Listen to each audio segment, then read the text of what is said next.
Monsieur le maire fait connaître à messieurs les conseillers municipaux que conformément à une décision prise par eux antérieurement, il a fait l'achat d'un drapeau destiné aux jeunes de la commune de la présente classe et des classes ultérieures et qu'il a convoqué les jeunes gens de la classe 1901 qui sont présents dans la salle.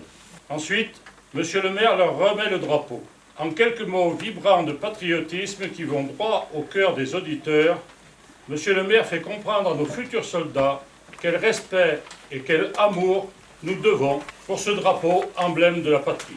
Il rappelle le glorieux passé de nos trois couleurs et quelques traits d'héroïsme accomplis pour le défendre.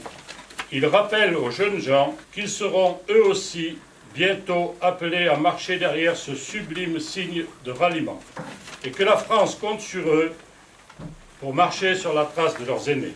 Ces paroles sont vivement applaudies, ainsi que la réponse du jeune Avril Marius, jeune conscrit, qui montre par les quelques paroles de remerciement qu'il adresse à monsieur le maire et à tout le conseil municipal qu'il comprend ce que la société attend de ses défenseurs.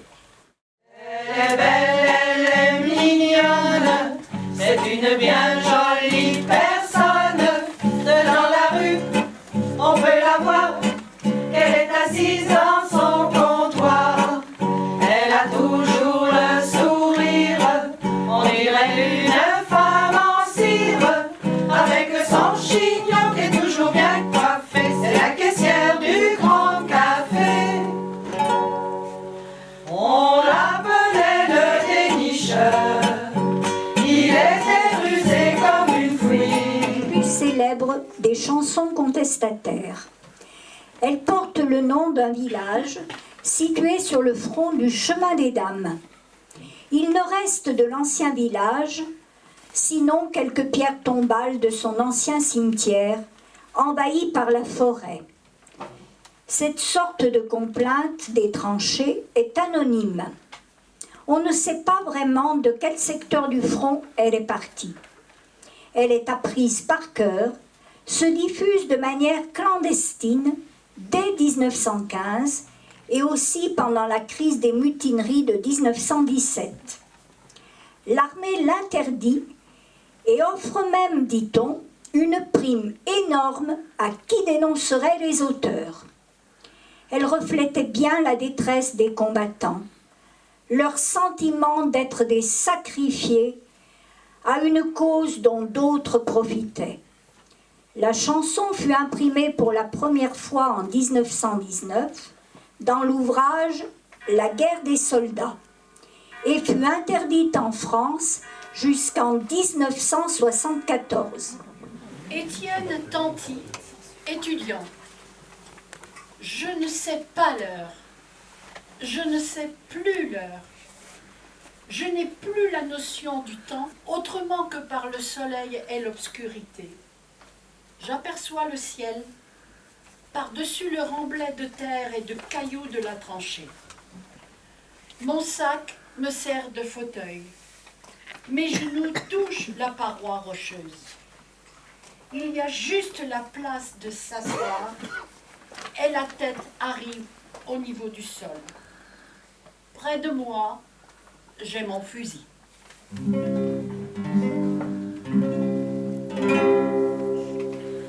J'ai cueilli pour vous, près de ma tranchée, de jolies fleurs bleues, myosotis d'amour, qu'Avril fait renaître. En vous les offrant, je vois apparaître la jolie couleur de vos yeux si doux. J'ai cueilli pour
Madelon, quant à elle, fut d'abord un échec à sa création début 1914.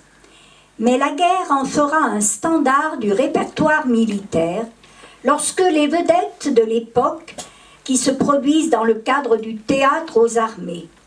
Ainsi, le fantaisiste Bach va populariser la Madelon, le tube des tranchées.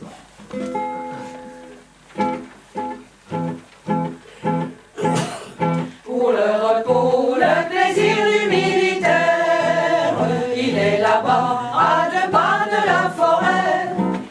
Une maison au mur tout couvert de lierre, au Toulouse, c'est le nom du cabaret. La servante est jeune et gentille, légère comme un papillon, comme son œil pétille. Nous l'appelons la Madelon, nous en rêvons la nuit, nous y pensons le jour. Ce n'est que Madelon, mais pour nous c'est l'amour, quand Madelon vient nous servir à boire. Sous la tonnelle, on frôle son jupon, et chacun lui raconte une histoire à sa façon. La Madelon, pour nous, n'est pas sévère, quand on lui prend la taille ou le menton, elle rit, c'est tout le mal qu'elle sait faire.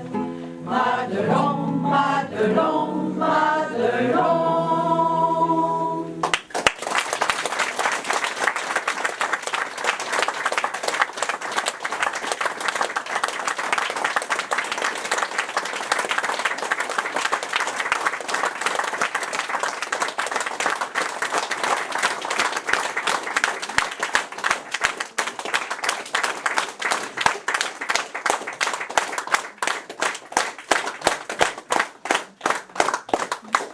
Pour avoir le plaisir de vous entendre chanter encore plus fort. Madelon vient nous servir à boire. Sous la tonnelle, on frôle son jupon, et chacun lui raconte une histoire